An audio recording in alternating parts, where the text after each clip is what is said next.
വിശ്രമിക്കാൻ ഉപയോഗിച്ചിരുന്ന ആ ഒരു ഗുഹ എന്ന് തന്നെ പറയാം. അതിന് കാര്യം 10 അടി താഴ്ച ഉണ്ടായിരുന്ന ഒരു നീളത്തിന് എടുത്തുന്ന 7 അടി നീളവും 3.5 അടി വീതിയുമുള്ള ഒരു 10 അടി താഴ്ചയുള്ള ഒരു ഗുഹയായിരുന്നു. അതിലാണ് ഇദ്ദേഹം വിശ്രമിച്ചിരുന്നത്. വീട്ടുകാർക്കും എല്ലാവർക്കും അറിയാമെന്നുള്ള ഒരുപാട് ആൾക്കാരുണ്ട്. പക്ഷേ ആ ഗുഹ ഇന്ന് മൂടപ്പെട്ട നിലയിലാണ്. ഈ ക്ഷേത്രം എന്തായാലും മഹാക്ഷേത്രമായി മാറും എന്ന് തന്നെയാണ് ഞങ്ങളിപ്പോൾ ലോകമറിഞ്ഞല്ലോ. പേര് ദീനൂർ വേണുഗോപാൽ, NCPയുടെ തിരുവനന്തപുരം ജില്ലയുടെ ജനറൽ സെക്രട്ടറിയാണ്. പിന്നെ പാലക്കാപ്പറമ്പ് ശ്രീ ബാലസുബ്രഹ്മണ്യ സ്വാമി ക്ഷേത്രത്തിൻ്റെ വൈസ് പ്രസിഡൻ്റാണ് ട്രസ്റ്റിൻ്റെ. അപ്പം ഇതിനു മുമ്പ് ഞാനൊരു വീഡിയോ ഇതുപോലെ പറഞ്ഞിട്ടുണ്ടായിരുന്നു. നമ്മുടെ ഈ ക്ഷേത്രം, ഈ ഗോപൻ സ്വാമി സ്ഥാപിച്ച ഈ ക്ഷേത്രം ഷഡാധാര പ്രതിഷ്ഠയാണ്. അത് നമ്മുടെ അതിൻ്റെ ചുറ്റും ഇടനാഴിയോടുകൂടിയാണ് ഈ ക്ഷേത്രത്തിൻ്റെ ശിലാസ്ഥാപനം നടത്തിയിട്ടുള്ളത്. വളരെ വലിയ കണക്കുകളോടുകൂടിയാണ് ഈ ക്ഷേത്രത്തിൻ്റെ പ്രതിഷ്ഠയും കാര്യങ്ങളും ക്ഷേത്രവും നിർമ്മിച്ചിട്ടുള്ളത്. അതുപോലെ തന്നെ ഷഡാധാര പ്രകാരമാണ് അവിടെ നമസ്കാര മണ്ഡപം പണിഞ്ഞിട്ടുള്ളത്. അതായത് ഷഡാധാരം എന്ന് പറയുമ്പോഴത്തേക്ക് ഭൂമിക്കടിയിലെ ജലസ്രോതസ് കണ്ടെത്തി അതിൽ നിന്നും ഈ ചെമ്പ് പൈപ്പ് മുകളിലോട്ട് കൊടുത്ത് ജലം അതിനകത്തൂടെ പ്രവഹിച്ച് മേളിൽ നമസ്കാര മണ്ഡപത്തിൻ്റെ അവിടം വരെ എത്തിച്ച് അങ്ങനെ നമസ്കാര മണ്ഡപം പണിതിരിക്കുകയാണ്. വളരെ വിരളമായ രീതിയിൽ, പലയിടത്തും നമ്മൾ കാണാത്ത രീതിയിൽ വളരെ വിരളമാണ് ഇത്തരത്തിലുള്ള ഒരു നമസ്കാര മണ്ഡപം. പക്ഷേ അതൊന്നും പൂർത്തിയാക്കാൻ സാധിച്ചിട്ടില്ല അദ്ദേഹത്തിന്. കാരണം സാമ്പത്തികം തന്നെയാണ് അതിൻ്റെ പ്രശ്നം. അതിനൊരു ഉദാഹരണം പറയുകയാണെന്നുണ്ടെങ്കിൽ അതിൻ്റെ ഈ നാലമ്പലം ചുറ്റുമതിൽ പണിത ആ സമയത്ത് അദ്ദേഹത്തിന് സാമ്പത്തികമായി വളരെയധികം ക്ലേശങ്ങൾ അനുഭവിക്കേണ്ടി വന്നു.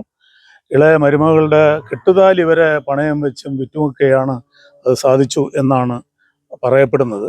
കുറേയൊക്കെ കാര്യങ്ങൾ എനിക്കും അറിയാവുന്നതാണ്. അങ്ങനെ ഒരുപാട് കഷ്ടതകളും ദുരിതങ്ങളും അനുഭവിച്ചാണ് അദ്ദേഹം ഈ കാര്യങ്ങൾ ചെയ്തത്. പിന്നെ ഇതിനകത്ത് പ്രധാനമായിട്ടും ഇന്ന് വരെ ആരും പറയാത്ത, അതായത് വീട്ടുകാരോ മക്കളോ കുടുംബക്കാരോ ഭാര്യയോ ആരും തന്നെ പറയാത്തൊരു കാര്യം ഞാനിവിടെ പറയാൻ ഉദ്ദേശിക്കുകയാണ്. കാര്യം എന്ന് വെച്ചാൽ ഈ ചുറ്റുമതിലിൻ്റെ തൊട്ട് ചേർന്ന്, കാര്യം നേരത്തെ ഉണ്ടായിരുന്നത് ഈ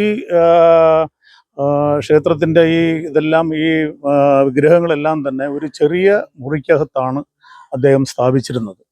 അപ്പം അതിന് തൊട്ടടുത്തായി ഒരു 7 അടി നീളത്തിൽ 3.5 അടി വീതിയിൽ 10 അടി താഴ്ചയിൽ ഒരു കുഴിയുണ്ടായിരുന്നു. ഈ കുഴിക്കുള്ളിലാണ് ഇദ്ദേഹം, അവിടെ സിമൻ്റ് ഇട്ട കുഴിയാണ്, ഈ കുഴിക്കുള്ളിലാണ് പടിയുണ്ടായിരുന്നു. ഈ കുഴിക്കുള്ളിലാണ് ഇദ്ദേഹം വിശ്രമിച്ചിരുന്നത്. രാത്രികാലങ്ങളിൽ കിടന്നുറങ്ങുന്നതൊക്കെ ഈ കുഴിക്കുള്ളിലാണ്. ഇന്ന് വരെ ആരും പറയാത്തൊരു രഹസ്യമാണ്.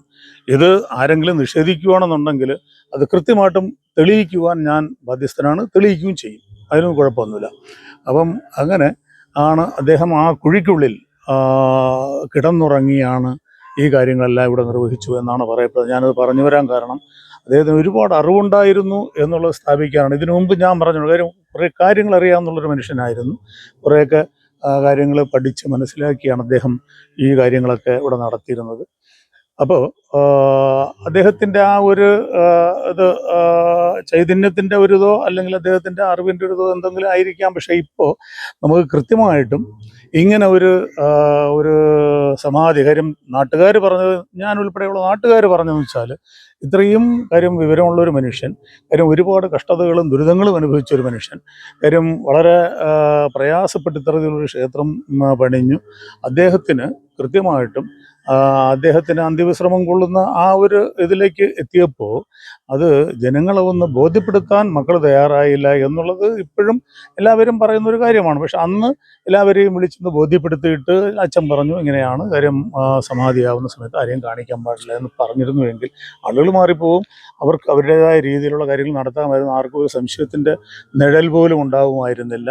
അതില്ലാതെ വന്നതുകൊണ്ടാണ് ഇത്തരത്തിലൊരു സംഭവം അരങ്ങേറിയത്. പക്ഷേ അതുകൊണ്ട് സംഭവിച്ചത് എന്താണ് സംഭവിച്ചത്? കാര്യം ഹിന്ദു സംഘടനകളും നാട്ടുകാരിൽ പലരുമൊക്കെ ഇത് ഏറ്റെടുത്ത് ഇപ്പോൾ ഇതൊരു മഹാക്ഷേത്രമായി മാറുന്നതിനുള്ള സംവിധാനം, അദ്ദേഹത്തിൻ്റെ മഹാസമാധി ആക്കുന്നതിനുള്ള സംവിധാനങ്ങൾ ഇവിടെ ഉണ്ടായി.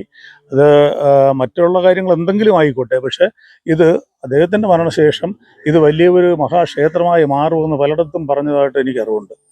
ഇദ്ദേഹം വിശ്രമിക്കാൻ ഉപയോഗിച്ചിരുന്ന ആ ഒരു ഗുഹ എന്ന് തന്നെ പറയാം. അതിന് കാര്യം 10 അടി താഴ്ച ഉണ്ടായിരുന്ന ഒരു നീളത്തിന് എടുത്തുന്ന 7 അടി നീളവും 3.5 അടി വീതിയുമുള്ള ഒരു 10 അടി താഴ്ചയുള്ള ഒരു ഗുഹയായിരുന്നു. അതിലാണ് ഇദ്ദേഹം വിശ്രമിച്ചിരുന്നത്. വീട്ടുകാർക്കും എല്ലാവർക്കും അറിയാമെന്നുള്ള ഒരുപാട് ആൾക്കാരുണ്ട്. പക്ഷേ ആ ഗുഹ ഇന്ന് മൂടപ്പെട്ട നിലയിലാണ്. അത് മൂടാനുള്ള ഞാനിപ്പോൾ അന്വേഷിച്ചപ്പോഴത്തേക്ക് പ്രധാനമായിട്ടും അത് മൂടാനുള്ള കാര്യം, ഇപ്പം ഞാൻ പോയി നോക്കുമ്പോഴത്തേക്ക് ആ ഗുഹ അവിടെ കാണുന്നില്ല. അത് എന്താണെന്ന് അന്വേഷിച്ചപ്പോൾ അത് മൂടാനുള്ള പ്രധാന കാരണം എന്ന് പറയുന്നത് ചുറ്റുമതിൽ വന്നത് ഇതിൻ്റെ സൈഡിലാണ്. അപ്പോൾ അങ്ങനെ വന്നപ്പോഴത്തേക്ക് ചുറ്റുമതിൽ വന്നപ്പോഴത്തേക്ക് പിന്നെ ഈ ഗുഹ അവിടെ തെളിച്ചിടുന്നത് ഒരു കരണീയമെല്ലാം തോന്നിയത് കൊണ്ടായിരിക്കണം ഈ ഗുഹ മൂടപ്പെട്ടത്. പിന്നെ അത് മാത്രമല്ല, അന്നത്തെ കാലത്ത് ഇദ്ദേഹത്തിന് വീടുമില്ലായിരുന്നു. വീടും രണ്ടാമതാണ് വീട് വന്നത്. അപ്പം വിശ്രമിക്കാൻ വേണ്ടി ഉപയോഗിച്ചതാണ് ഈ ഗുഹ. അപ്പം അതൊന്ന്. രണ്ടാമത്തെ കാര്യം, ഇനി ഇത് ഇത്രയും വളരെ വലിയ രീതിയിലുള്ള കാര്യങ്ങൾ നടക്കുമ്പോൾ ഈ ക്ഷേത്രം എന്തായാലും മഹാക്ഷേത്രമായി മാറും എന്ന് തന്നെയാണ് ഞങ്ങളിപ്പോൾ ലോകമറിഞ്ഞല്ലോ. ഈ ലോകം അറിഞ്ഞു. നേരത്തെ തന്നെ ഞാൻ ഈ വീഡിയോ ചെയ്തപ്പോൾ തന്നെ പലയിടത്തു നിന്നൊക്കെ ഒരുപാട് പേര് വിളിച്ചിങ്ങനെ അഭിപ്രായങ്ങൾ ചോദിച്ചിട്ടുണ്ടായിരുന്നു. ഇത് ഒരു മഹാക്ഷേത്രമായി തന്നെ. കാര്യം കണക്കോടുകൂടിയാണ് ഈ ക്ഷേത്രം പണിഞ്ഞിട്ടുള്ളത്. കണക്കിൽ പിഴവില്ല, കണക്കോടുകൂടിയാണ് ക്ഷേത്രം. അപ്പം അങ്ങനെ വരുമ്പോഴത്തേക്ക് എന്തായാലും ശരി, ഇന്നലെ നാളെ ആയാലും ഇതൊരു മഹാക്ഷേത്രമായി മാറും എന്നുള്ളത് സംശയം.